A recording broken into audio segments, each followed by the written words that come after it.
Welcome back to All This Math. This is Professor Parker. Make sure you're subscribed to the All This Math YouTube channel. Make sure that you like the video and make sure that you share the video and tell people about what we're doing here. All right, for this lesson, we're doing some more big back math, right? Dealing with cookies, right? This time, oatmeal raisin cookies, all right? So there's a couple of questions we're going to answer, or a couple of things we're going to do in this particular lesson. Number one is we're going to figure out what the cost of 3 pounds of oatmeal raisin cookies would be if the cost increases at a constant rate, all right? And because of that, we're also going to represent the relationship between the weight of the cookies and the cost of the cookies, right? At different weights and different costs in the form of y equals mx plus b. Because people are always talking about they never use y equals mx plus b, y equals mx plus b is useless. They're never going to use it in life. They didn't use it in life. Grown men and women out here talking about they never use it. We use it all the time. We just don't realize it. We might not call it that, but we're using it all the time. And then, so this is an example of when we can use it, right? So we can then predict outcomes and predict the future. So we got y equals mx plus b. So I want to know what this is, right? What this value is. So when we look at this information, we got 1 pound costs $24.95. 2 pounds costs $36.95. So I want to know what 3 pounds is going to cost. So if we representing it in y equals mx plus b, we need to know what the independent variable is and what the dependent variable is. So out of this information, these two pieces of information, the weight and the cost, you got to ask yourself, which one is dependent on the other, right? Is the weight dependent on the cost, or is the cost dependent on the weight? Let's think about this. The cost is dependent on the weight, because as the cost goes up, as the weight goes up, the cost goes up. As the cost goes down, as the weight goes down, the cost goes down, right? Not the other way around, right? The weight don't depend on the cost, right? The weight does not depend on the cost. The cost depends on the weight. So therefore, what we can say is the weight is our independent variable. So we'll call that independent, right? And if it's independent, it's also known as X. So if the weight is independent, the cost is dependent. And we're going to call that Y. Now, if you got a child in like 7th grade, 8th grade, they should be getting into this, all right? So try to familiarize yourself with this, because this is what they're doing. So then you'll be able to help them with their homework, all right? So your independent variable is the weight. The dependent variable is the cost. So we want to figure out this value right here. So, and since we're dealing with y equals mx plus b, we want to know what the slope is, or actually, we're looking for a missing y value. We're looking for a missing y value. All right, so we're looking for a missing y value. But we can figure out the slope between these two scenarios. So these are like coordinates or points on a graph. If we was drawing a graph, right? Y-axis, x-axis, x-axis, y-axis. So if we was plotting points over here, right? These numbers will represent the points, or the coordinates of the points. So this would be 1 and 24.95. That would be a point on this graph somewhere. And then this one would be 2 and 36.95. Right?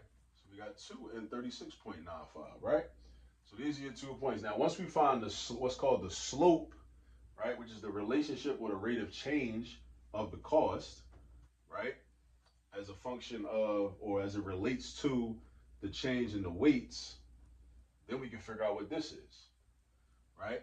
So let's find the slope. Now I'm going to give you the formula for slope. Now this is some Algebra 1 work, right? Delta y divided by delta x. The Greek letter delta represents change. And you find the change when you subtract things, all right? So like, for example, if I leave a house with $40 in the morning, and then I come home and I got $10, the change was 30, because I started out with 40 and I ended up with 10.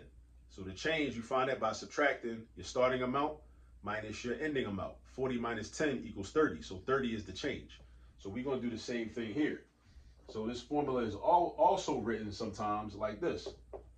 Y2 minus Y1 divided by X2 minus X1. So Y2 is the second Y value. Y1 is the first Y value. I'm going to label them. X2 is the second X value. X1 is the first X value. So we got the second Y value is going to be this. Because the numbers follow alphabetical order, right? The numbers follow alphabetical order. The first number is X, the second number is Y. First number is X, second number is Y. So why would this be Y2? Because it's the Y from the second point. It's the Y from the second point. So that's why we call it Y2. So then it follows that this would be X2. That's going to be X2. And then up here, this is going to be X1. And up here, this is going to be Y1, right? So now we got the 4 pieces of information I need in order to find my slope.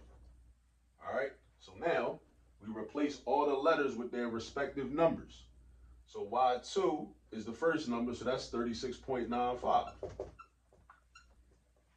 Y1 is up here, the second value in the numerator.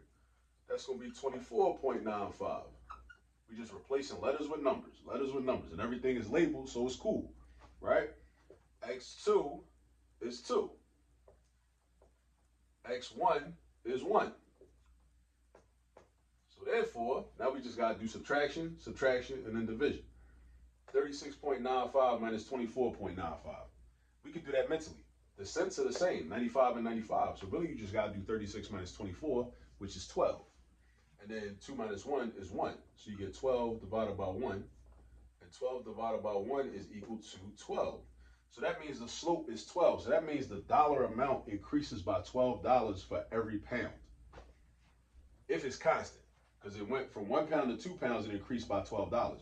So if it's constant, meaning that the growth is not going to change, it's going to be the same amount of growth, whether it's 3 pounds, 4 pounds, 5 pounds, 6 pounds, 7 pounds. And you see how decent this is? Because now if we know this, we should be able to predict how much it's going to be when if it was 20 pounds, right? Or 30 pounds, right? And this is also what businesses do so that they can do forecasting and they can figure things out, all right? And plan for the profit they want to make, or they plan to make. So we got 12 for our slope, which means that 3 pounds should be 36.95 plus 12. But we also can figure that out by putting it into the slope-intercept form, into this equation right here, right? We're going to represent it in this equation. So basically, here's another thing too. If the cost of the cookies increases by 12 every time you add a pound, you might be wondering, well, how come 1 pound is not $12? Right? Because the extra pound of cookies, because if you go from 1 pound to 2 pounds, the extra pound of cookies is only $12. Because $24.95 plus $12 is $36.95. So you might be wondering, like, where that extra money coming from, right? That might be how they charge you for marketing, you know, because they gotta do marketing, right? The company got to do marketing and advertising, right? The bucket that they put the cookies in, the packaging, right? Any types of things like that. That's where that extra money comes from. And that's what's gonna be called our y-intercept, right? The money that's got to be paid regardless. The money that the upfront money. The upfront money is your y-intercept. All right. So that means our equation is going to be this. We keep the variable y in our equation. We keep the equal sign. M is the slope or the rate of change, right? Every time you add a pound of cookies. So that's $12. And how do we know that? Because we did all this over here to figure that out, right? So we got 12. So you replace M with 12. And then you got X. You keep an X, keep a Y, keep an X in your equation. And the upfront cost is the difference between the cost of the cookies, a pound of cookies, and what you got charged. So $24.95 minus 12. You take away 12. We assume that, or we can assume that $12 is the cost of a pound of cookies itself. What's the difference between 12 and $24.95? $12.95. Just do the math. Do it mentally or break your calculator out. Do it on your calculator. So that's going to be y equals 12x plus 12.95.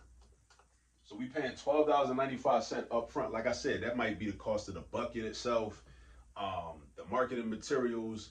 I don't or the plastic bag that they put the cookies in before they put it inside the bucket, whatever, right? Also like a service fee or a surcharge or whatever. They just factor it in. It's baked in there like that. Them costs are baked in there, and it's represented in this $12.95. All right. So now to know how much it is, how much it's going to cost. Now, how much it costs is Y. This is your Y value. Your Y value is how much it costs. Your X value is how many pounds. Remember, Y value is how much it costs, dependent variable. X value, how many pounds. We said that from the beginning, from the rip. All right. So if we want to know how much the cost of 3 pounds is, there's a few ways we could do this. But if we got the equation, we could just use the equation. So we're going to say Y equals 12. Instead of writing X, we write 3. Instead of writing X, we write 3 because 3 or X is represented by 3. We want to know what Y is when X is 3. We want to know what Y is when X is 3.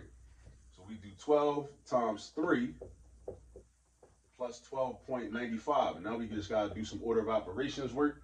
Do not do 3 plus 12.95 first. That's wrong. That's in violation of the order of operations. You must multiply first. Multiply first. All right. So 12 times 3 is 36. And it's going to be plus 12.95.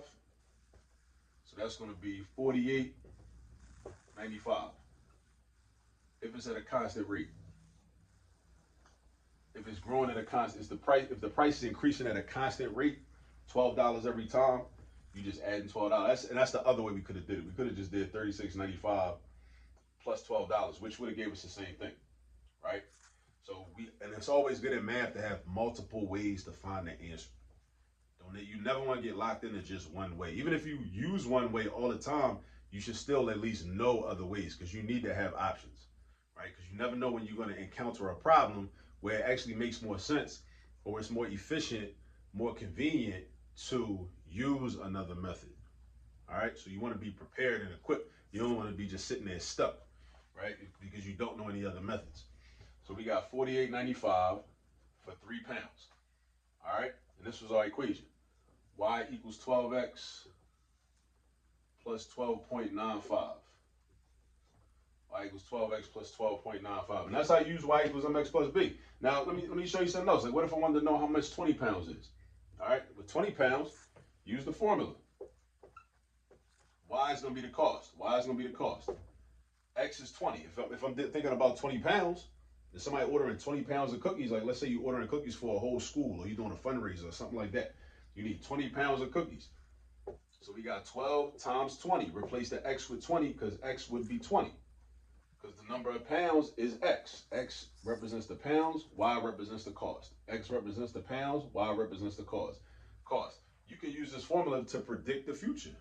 That's one of the benefits of algebra, one of the benefits of math. We could make predictions and make factual predictions. And then we got plus 12.95. So we got 240, because 12 times 20 is 240, plus 12.95. Add them up. We got $252.95. So if it was 20, so and look how helpful this formula is, because otherwise we'd have had to sit there and just do plus 12, plus 12, plus 12, plus 12 until you get up to 20, right? Unless you figured out, well, if I'm trying to get to 20, I could just do 20 minus 3, which is 17, and then do 17 times 12, which would be, let me see, 17 times 12 would be 170 plus 34, which would be 204. 204 plus the 48.90 plus 48.95, right? But that's another way. That's essentially what we did here. 12 times 20 plus 12.95, right? But what I'm saying is that, like, using this formula, Y equals mx plus b, this formula that a lot of people tend to say was useless and it's not been helpful, it is a helpful tool, right? But it just depends. And also, if you plan on being an entrepreneur or a business owner, you definitely need to know this, right? Because if you own the company, you need to be able to predict what's going to happen with your sales. You need to be able to predict how much money you're going to make based on producing a certain amount of product or offering a service a certain amount of times, right? That's what you need it for. So if you're going to plan on being an entrepreneur, if you're one of these people that, you feel like, well, college ain't for everybody, I just want to be an entrepreneur, that's cool. I hope that works out for you. But one of the ways it's going to work out for you is if you know some math. So you can't escape the math. And that's the thing I have a concern about. I think people, they, they really have a fear of math, and they associate math with formal education and formal schooling. So they just be like, nah, college ain't for everybody. College ain't for me. And then you try to be an entrepreneur, but then the same math that you would have used in college or would have had to use in college and should have been using in high school, hopefully somebody was trying to teach it to you in high school and middle school, right? Now you need it to be an entrepreneur and you don't know it. So then people end up failing at entrepreneurship because they didn't know the math. So the solution to the problem is to stop running from the math. Just learn it once and for all. Just learn the math. Make a decision, make a choice to go learn the math. And again, it's resources available like the All This Math YouTube channel. That's one of the resources. All right, so this is like some Algebra 1, slope-intercept form. You might see something like this, like, if you're a parent looking at this, one of your children might see something like this on the MCAP. If you're in Baltimore, if you're in the state of Maryland, the MCAP standardized test dealing with, slope-intercept form of an equation, linear equations, graphical representations of linear relationships. That's something they might see. Word problems. This might be an open-ended question toward the end. It's good to have familiarity with this, having to calculate the slope, all of that, So, but yeah. So yeah, this is like a real life math. And again, like I be saying, everyday life is the math curriculum. So again, all this came from just, buying some cookies. And I generated a question. And then we figured some stuff out using algebra. All right. So don't be scared of math. Don't run away from the math. Run towards it and go learn it. All right. See y'all on the next video.